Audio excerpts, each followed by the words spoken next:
The concept of Jesus wanting individuals to be wealthy is often met with skepticism and controversy.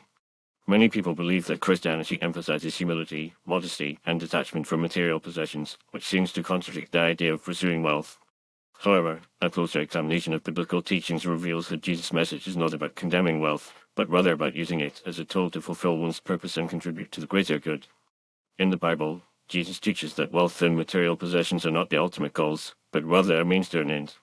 He emphasizes the importance of using one's resources to serve others, love one's neighbors, and advance the kingdom of God. In the parable of the talents, Jesus illustrates the importance of being a good steward of the resources one has been given, whether they be financial, intellectual, or spiritual. The servants who invested their talents wisely and generated a return were praised and rewarded, while the servant who buried his talent and failed to produce a return was reprimanded. This parable suggests that Jesus wants individuals to be wise and responsible managers of their resources, using them to create value and achieve their full potential. Wealth, in this context, is not an end in itself, but rather a means to achieve greater things. By being wealthy, individuals can provide for their families, support their communities, and contribute to charitable causes. They can also create jobs, stimulate economic growth, and help to alleviate poverty. However, Jesus' teachings emphasize the importance of living an abundant life, which includes having sufficient resources to meet one's needs and enjoy a sense of financial security. In John 10:10, Jesus says, "I have come that they may have life, and have it to the full." This verse suggests that Jesus wants individuals to experience a rich and fulfilling life, which includes having the resources necessary to pursue their passions and live with purpose. It is also worth noting that the Bible does not condemn wealth, but rather the love of money.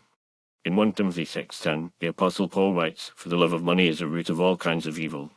This verse highlights the danger of allowing money to become an idol or an obsession, rather than using it as a tool to achieve one's goals.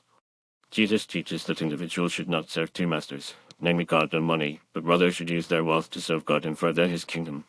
In addition, the Bible provides numerous examples of wealthy individuals who used their resources to advance the kingdom of God. For example, the biblical figure of Joseph, who rose to become a prominent leader in Egypt, used his wealth and influence to provide for his family and community during a time of famine. Similarly, the Apostle Paul, who was a successful tent maker, used his wealth to support himself and his ministry, allowing him to spread the gospel to many parts of the ancient world. In conclusion, Jesus' teaching suggests that he wants individuals to be wealthy, not for the sake of wealth itself, but rather as a means to achieve greater things.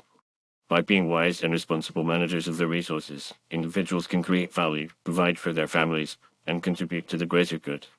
Wealth, in this context, is not an end in itself, but rather a tool to fulfill one's purpose and advance the kingdom of God.